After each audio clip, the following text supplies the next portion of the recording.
जय माता दी। प्रेम से बोली संतोषी माता की जय। आज शुक्रवार के दिन आप सुनिए संतोषी माता की व्रत कथा। एक बुढ़िया थी और उसके 7 बेटे थे। 6 बेटे कमाने वाले थे और एक बेटा निकम्मा था। बुढ़िया माँ 6 पुत्रों की रसोई बनाती, भोजन कराती और पीछे से जो कुछ बचता वह 7वें पुत्र को दे देती। परंतु वह बड़ा भोला भाला था, मन में कुछ विचार नहीं करता था। एक दिन वह अपनी बहू से बोला, देखो मेरी माता का मुझ पर कितना प्रेम है। वह बोली, क्यों नहीं, सबका जूठा बचा हुआ तुमको खिलाती है। वह बोला, ऐसा भी हो सकता है क्या? मैं जब तक आंखों से ना देखूं मान नहीं सकता। बहू ने हंसकर कहा, देख लोगे तब तो मानोगे ना। कुछ दिन बाद बड़ा त्योहार आया। घर में 7 प्रकार के भोजन और चूरमा के लड्डू बने। वह जांचने को सर के दर्द का बहाना कर पतला कपड़ा सिर पर ओढ़कर रसोई घर में सो गया और कपड़े में से सब देखता रहा। 6 भाई भोजन करने आए। उसने देखा माँ ने उनके लिए सुंदर सुंदर आसन बिछाए, 7 प्रकार की रसोई परोसी। वह आग्रह करके जिमाती रही। वह देखता रहा। 6 भाई भोजन कर उठे। तब माँ ने उनकी झूठी थालियों में से लड्डुओं के टुकड़ों को उठाया और एक लड्डू बनाया। जूठन साफ करके बुढ़िया माँ ने पुकारा, उठ बेटा, 6 भाई भोजन करे, अब तू ही बेटा बाकी है, उठ और तू कब खाएगा?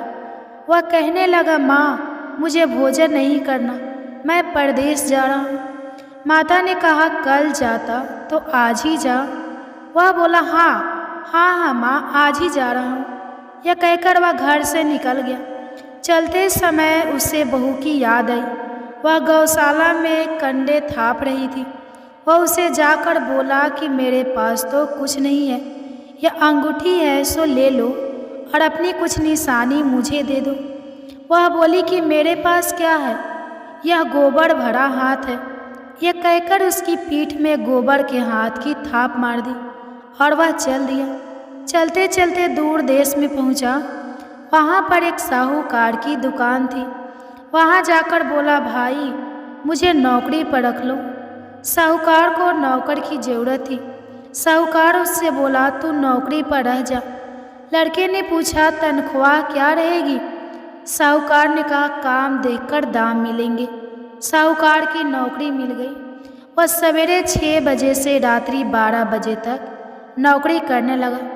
कुछ दिनों में दुकान का लेन देन, हिसाब किताब, ग्राहकों को माल बेचना, सारा काम करने लगा। साहूकार के 7-8 नौकर थे। वे सब चक्कर खाने लगे कि यह नया नौकर बहुत होशियार बन गया है। सेठ ने भी काम देखा और 3 महीने के अंदर ही उसे मुनाफे का साझेदार बना लिया। 12 वर्ष में वह नामी सेठ बन गया और मालिक सारा कारोबार उस पर छोड़कर बाहर चला गया।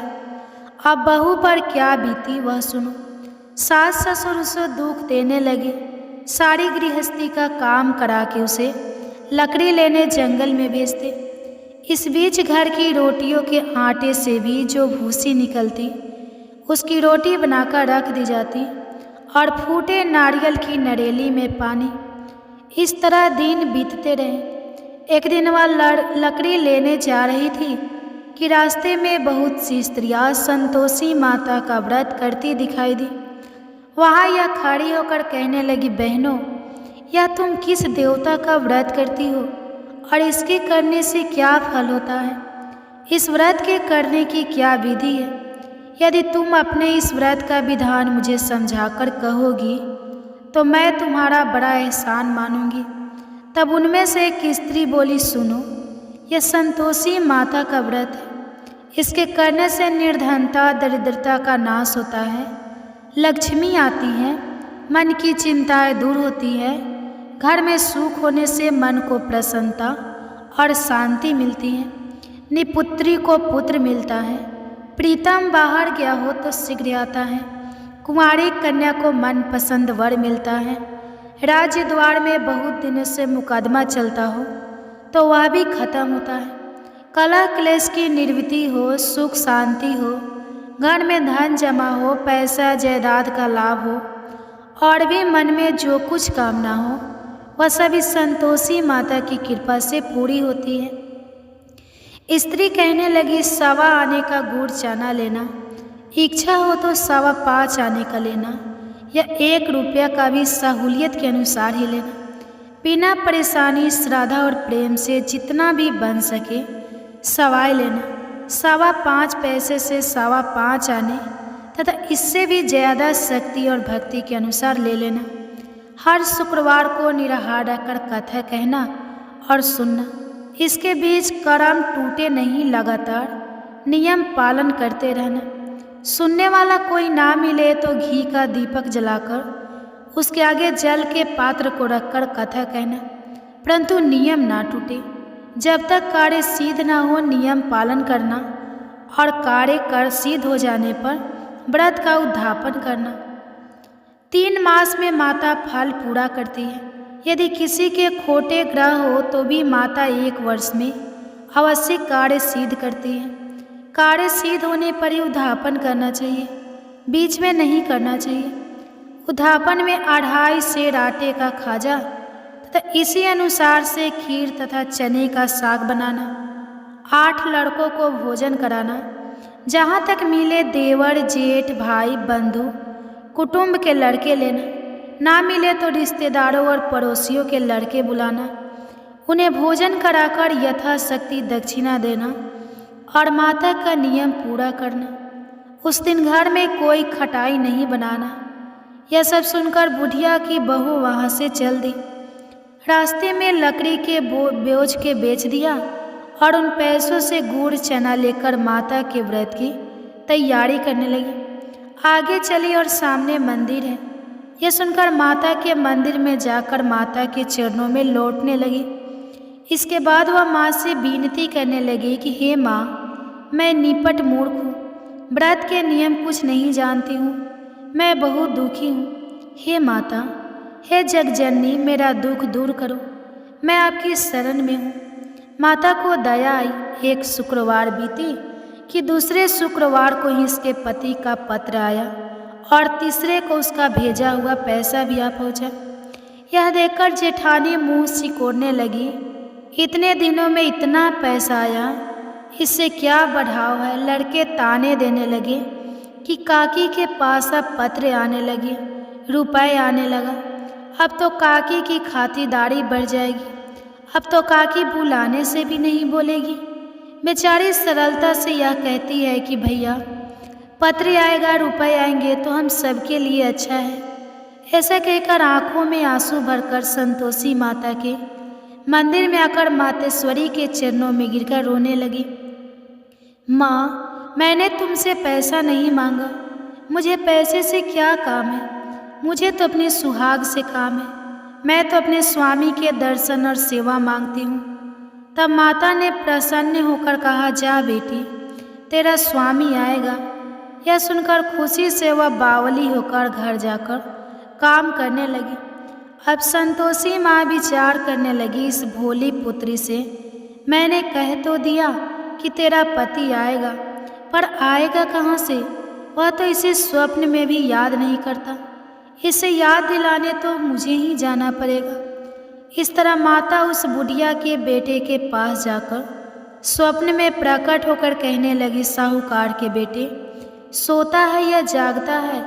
वह कहता है, माता, सोता भी नहीं हूँ, जागता भी नहीं हूँ, बीच में ही हूँ। कहाँ क्या आज्ञा है? माँ कहने लगी, तेरा घर बार है या नहीं? वह बोला, मेरा सब कुछ है। माता, माँ बाप, भाई बहन, बहू, क्या कमी है? माँ बोली, पुत्र, तेरी घरवाली कष्ट उठा रही है, माँ बाप उसे दुख दे रहे हैं, वह तेरे लिए तरस रही है, तो उसकी सूध ले। वह बोला, हाँ माता, यह तो मुझे मालूम है, परंतु जाऊँ कैसे? परदेश की बात है, लेन देन का कोई हिसाब नहीं, कोई जाने का रास्ता नज़र नहीं आता, कैसे चला जाऊँ? माँ कहने लगी, मेरी बात मान, सवेरे नहा धोकर संतोषी माता का नाम लेकर घी का दीपक जलाकर दंडवत कर दुकान पर जा बैठना। देखते देखते तेरा लेन देन चुक जाएगा, जमा माल बिक जाएगा, सांझ होते धन का ढेर लग जाएगा। अब तो वह सवेरे बहुत ही जल्दी उठकर मित्र बंधुओं से अपने सपने की बात कहता है। वह सब उसकी बात अनसुनी करके खिल्ली उड़ाने लगे। कहीं सपने भी सच्चे होते हैं। एक बूढ़ा बोला, देख भाई मेरी बात मान। इस तरह 5 साँच झूठ कहने के बदले देवता ने जैसा ही कहा है वैसा ही करना। तेरा क्या जाता है। अब बूढ़े की बात मानकर वह नहा धोकर संतोषी माता को दंडवत घर घी का दीपक जलाकर दुकान पर जा बैठता है। थोड़ी देर में वह क्या देखता है कि देने वाले रुपया लाए, लेने वाले हिसाब लाए। कोठी में भरे सामानों के खरीदार नगद में सौदा करने लगे। शाम तक धन का ढेर लग गया। मन में माता का नाम लेकर प्रसन्न होकर घर जाने के वास्ते गहना कपड़ा सामान खरीदने लगा। यहाँ के काम से निपट घर को रवाना हुआ। उधर बहू बेचारी जंगल में लकड़ी लेने जाती है। लौटते वक्त माता जी के मंदिर पर विश्राम करती है। वह तो उसका रोज रुकने का स्थान ही था। दूर धूल उड़ती देखकर वह माता से पूछती है, हे माता यह धूल कैसे उड़ रही है। माँ कहती है, हे पुत्री तेरा पति आ रहा है। अब तू ऐसा कर, लकड़ियों के 3 बोझ बना ले। एक नदी के किनारे रख, दूसरा मेरे मंदिर पर और तीसरा अपने सिर पर रख। तेरे पति को लकड़ी का गड्ढा देखकर मोह पैदा होगा। वह यहाँ रुकेगा, नाश्ता पानी बनाकर खाकर माँ से मिलने जाएगा। तो लकड़ी का बोझ उठाकर जाना और बीच चौक में गड्ढा लाकर 3 आवाज़ें जोर से लगाना। लो सासू जी लकड़ियों का गट्ठा लाई हूँ, भूसी की रोटी दो, नारियल के खोपड़ी में पानी दो। आज कौन मेहमान आया है। माँ की यह बात सुनकर बहुत अच्छा माता जी कहकर प्रसन्न मन होकर लकड़ियों के 3 गट्ठे ले एक नदी के तट पर एक माता के मंदिर पर रखा। इतने में ही वह मुसाफिर आ पहुँचा। सूखी लकड़ी देखकर उसकी इच्छा हुई कि अब यहीं निवास करे और भोजन बनाकर खा पीकर गांव जाए। इस प्रकार भोजन बनाकर विश्राम लेकर गांव को गया। उसी समय बहू सिर पर लकड़ी का गट्ठा लिए आती है। उसे आंगन में डालकर जोर से 3 आवाज़ देती है। लो सासू जी लकड़ी का गट्ठा लो, भूसी की रोटी दो, नारियल के खोपड़े में पानी दो। आज कौन आया है। यह सुनकर उनकी सास अपने दिए हुए कष्टों को भुलाने हेतु कहती है, बहू ऐसा क्यों कहती है, तेरा मालिक ही तो आया है। बैठ मीठा भात खाकर कपड़े गहने पहन। इतने में आवाज़ सुनकर उसका स्वामी बाहर आता है और अंगूठी देखकर व्याकुल हो जाता है। माँ से पूछता है, माँ यह कौन है। माँ कहती है, बेटा यह तेरी बहू है। आज 12 वर्ष हो गए जब से गया है, तब से सारे गांव में जानवर की तरह भटकती फिरती है। काम काज घर का कुछ करती नहीं, 4 समय आकर खा जाती है। अब तुझे देखकर भूसी की रोटी और नारियल के खोपड़े में पानी मांगती है। वह लज्जित होकर बोला, ठीक है माँ, मैंने इसे भी देखा और तुम्हें भी। अब मुझे दूसरे घर की चाबी दो तो मैं उसमें रहूँगा। ठीक है बेटा, जैसी तेरी मर्जी। यह कहकर माँ ने चाबी का गुच्छा उसे दे दिया। उसने लेकर दूसरे कमरे को खोलकर सारा सामान जमाया और एक दिन में ही वहाँ राजा के महल जैसा ठाठ बाट बन गया। अब क्या था, वह सुख भोगने लगी। इतने में अगला शुक्रवार आया। उसने अपने पति से कहा, मुझे माता का उद्धापन करना है। उसका पति बोला, बहुत अच्छा, कर लो, अपनी खुशी से यह भी कर लो। तुरंत ही वह उद्धापन की तैयारी करने लगी। जेठ के लड़के को भोजन के लिए कहने लगी। उसने मंजूर किया, परंतु पीछे जेठानी अपने बच्चों को सिखाती है, देखो भोजन के समय सब लोग खटाई मांगना, जिससे इसका उद्धापन पूरा ना हो। लड़के खाना खाने आए, खीर पेट भरकर खाई, परंतु बात याद आते ही कहने लगी, हमें कुछ खटाई खाने को दो, खीर खाना हमें भाता नहीं। यह देखकर आरुचि होती है। बहू कहने लगी, खटाई किसी को नहीं दी जाएगी, यह तो संतोषी माता का प्रसाद है। लड़के उठकर खड़े हुए और बोले, पैसे लाओ।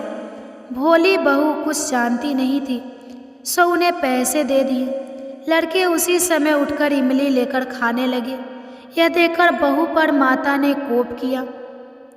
राजा के दूत उसके पति को पकड़ कर ले गए और जेठ जेठानी मनमाने खोटे वचन कहने लगे।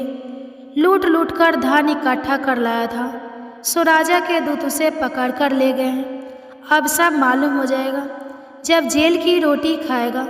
बहू से यह वचन सहन नहीं हुआ। रोती रोती माता के मंदिर में गई और बोली, हे माता, तुमने यह क्या किया? हंसाकर क्यों रुलाती हो? माता बोली, पुत्री, तूने उद्धापन करके मेरा व्रत भंग किया, इतनी जल्दी सब बातें भुला दी। वह कहने लगी, माता, भूली तो नहीं हूँ, ना कुछ अपराध किया है। मुझे तो लड़के ने भूल में डाल दिया, मैंने भूल से उन्हें पैसे दे दिए, मुझे क्षमा करो माँ। माँ बोली, ऐसी भी कहीं भूल होती है? वह बोली, माँ, मुझे माफ़ कर दो, मैं फिर तुम्हारा उद्धापन करूँगी। माँ बोली, अब भूल मत करना। वह बोली, अब भूल नहीं होगी माता। अब बताओ वे कैसे आएंगे? माँ बोली, जा पुत्री, तेरा मालिक तुझे रास्ते में ही आता मिलेगा। वह निकली, रास्ते में आते पति उसका आते मिला तो उसने पूछा, तुम कहाँ गए थे? वह कहने लगा, इतना धन जो कमाया है उसका टैक्स राजा ने मांगा था, वह भरने गया था। वह प्रसन्न होकर बोली, अच्छा हुआ, अब घर चलो। कुछ दिन बाद फिर शुक्रवार आया तो बोली, मुझे माता का उद्धापन करना है।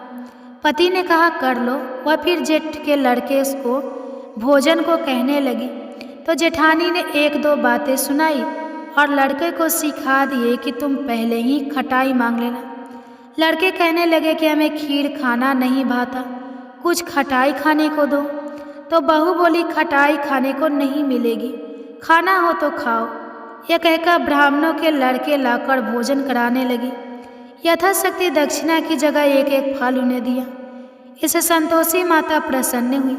माता की कृपा होते ही 9वें मास उसको चंद्रमा के समान सुंदर पुत्र प्राप्त हुआ। वह पुत्र को लेकर प्रतिदिन माता जी के मंदिर को जाने लगी। माँ ने सोचा कि यह रोज आती है, आज क्यों ना मैं ही इसके घर चलूं, इसका आसरा देखूं तो सही। यह विचार कर माता ने भयानक रूप बनाया। गुड़ और चने से सना मुख, ऊपर से सूंड के समान हो, ऊपर उस पर मक्खियाँ भिन भिना रही है। दहलीज में पैर रखते उसकी सास चिल्लाई, देखो कोई चुड़ैल डाकनी चली आ रही है, लड़कों इसे भगाओ नहीं तो किसी को खा जाएगी। लड़के डरने लगे, चिल्लाकर खिड़की बंद करने लगे। बहू रोशन दानवे से देख रही थी। प्रसन्नता से पगली होकर चिल्लाने लगी कि आज मेरी माता मेरे घर आई है। यह कहकर बच्चे को दूध पिलाने से हट जाती है। इतने में सास का क्रोध फूट पड़ा। वह बोली कि इसे देखकर कैसे उतावली हुई जो बच्चे को पटक दिया। इतने में माँ के प्रताप से जहाँ देखो वहाँ लड़के ही लड़के नजर आने लगे। बहू बोली, माँ जी, मैं जिनका व्रत करती हूँ या वह संतोषी माता है। इतना कहकर झट से सारे घर के किवाड़ खोल दिए और सबने माता के चरण पकड़ लिए और विनती कर कहने लगे, हे माता, हम मूर्ख हैं, अज्ञानी हैं, तुम्हारे व्रत की विधि हम नहीं जानते। तुम्हारा व्रत भंग करके हमने बहुत बड़ा अपराध किया है। हे माता, बहू को जैसा फल दिया वैसा सबको देना। जो भी यह कथा पढ़ेगा या सुनेगा उसके सभी मनोरथ पूर्ण होंगे। प्रेम से बोलिए संतोषी माता की जय। आइए अब सुनते हैं संतोषी माता की आरती। जय जय संतोषी माता मैया, जय संतोषी माता, अपने सेवक जन की सुख संपत्ति दाता। ओम जय संतोषी माता मैया, जय संतोषी माता, सुंदर चीर सुनहरी माँ धारण की हो, हीरा पन्ना दम की तन श्रृंगारी हो।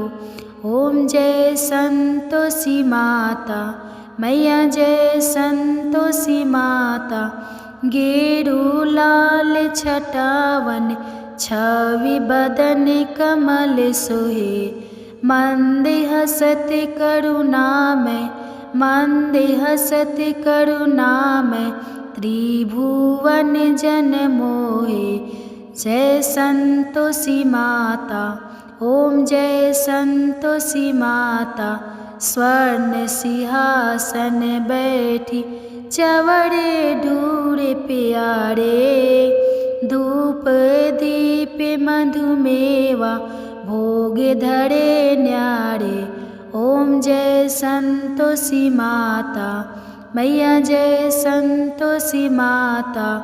गुण अरुचिना परम प्रिय, माँ में संतोष कियो संतोषी कहलाए।